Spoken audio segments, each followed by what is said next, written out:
Mbote na bino bandeko nanga, ba maman nanga, ba papa nanga, j'espère que vous allez bien.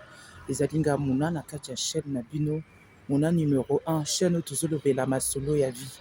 Baninga nanga tout ça l'attention na bateau surtout balamukaka tongo tongo so bazili bus ezoyate, misusu basala ba autostop. Autostop eko sala omona attention au conducteur. Okomona pe tom susu za yo monte boza ebele osali autostop. Ndeka mwasi abengi ngai ayebisi nga muna nakutana na lisolo nzambe moto asauve nga. Nazwaka ba bus à 5h30 à 5h40 mokolo yango bus ezalaki te, bus eye te muna alobi bus eye te na arrêt bus mutu te. Papa moko azalaki namoni azokima mbanga otambola makolo Airbus eza te nalobi te d'habitude nazwaka ba autostop tika lelo nazo autostop.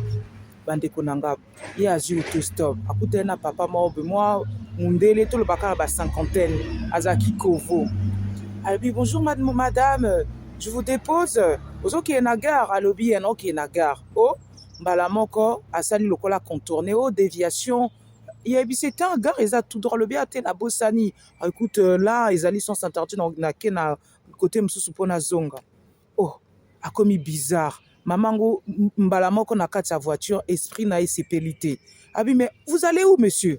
Gare ezali à gauche ou à droite? Oh calmez-vous, calmez-vous.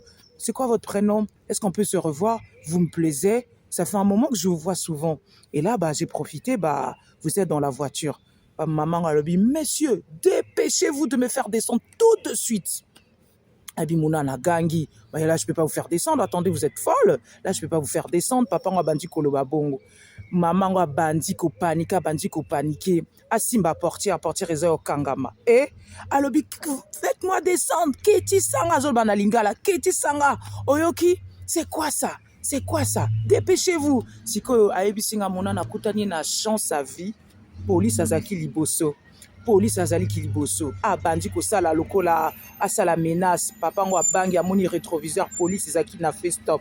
Oh attendez, je vais vous faire descendre atie warning clic clic clic clic tant atie warning akiti alobi na lapi muna na lapi soki police azali liboso te tam susu papa nga memanga nesika mususu asalanga mabe pour défense ezalaki ta part munoko nanga par nazako ganga voiture azalaki bloquée alobi muna na bangi makambo donc bino batu botala auto stop osala autostop bino mote à la limite so bosala autostop bozala ta 2 ou 3 ozomona wana défense ezali po aza voiture na ye ayebi makambo nini eza na voiture ne bon soki likambo aparalyse bino soki likambo atie bino tonga toyebi te.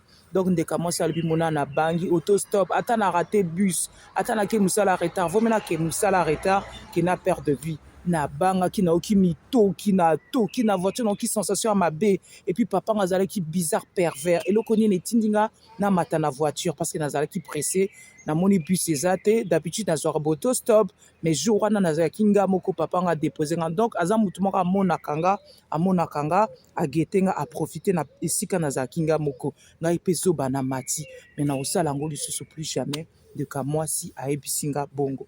En tout cas baninga nanga tosala attention vie eza mokuse vie eza molai vie eza lokola liki tobatelango autostop bomeka te surtout so oza yo moko soki boza ebele bokoki kosala autostop ezalaka mona baperturbation bato mosusu mpe bazopropose na voiture mais boza ebele ata kutu likambo bokose défendre bongo yo moko mwasi na mobali. Voilà quoi. En tout cas bandeko nanga ezaki histoire lelo ezalinga muna na kati ya chaîne na bino muna numéro 1 chaîne tozolobela masolo ya vie. La PCBino, à bientôt, maman.